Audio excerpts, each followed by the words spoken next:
সাভারে তারেক রহমান ঘোষিত রাষ্ট্র কাঠামো উন্নয়নের ৩১ দফার বাস্তবায়নে লিফলেট বিতরণ করা হয়েছে। বিস্তারিত থাকছে ডেস্ক রিপোর্টে।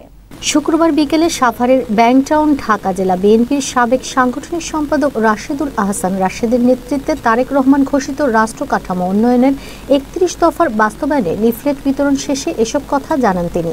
এ সময় সেখানে আরও উপস্থিত ছিলেন সাভার থানা বিএনপির যুগ্ম সাধারণ সম্পাদক মিজানুর রহমান, ঢাকা জেলা যুবদলের সাবেক যুগ্ম সাধারণ সম্পাদক হাসিবুর রহমান খান, সাভার পৌর বিএনপির সাবেক আইন বিষয়ক সম্পাদক অ্যাডভোকেট আনোয়ার হোসেন, ঢাকা জেলা উত্তর ছাত্রদলের সিনিয়র যুগ্ম সাধারণ সম্পাদক রাকিব খন্দকার সহ অন্যান্য নেতাকর্মীরা।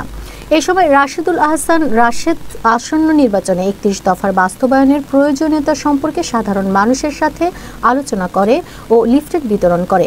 এ সময় তিনি আরও জানান, জনগণের গণতান্ত্রিক অধিকার পূর্ণ প্রতিষ্ঠার লক্ষ্যে সংবিধান সংস্কার কমিশন গঠন সহ নানা কর্মসূচি শুরু করা হবে।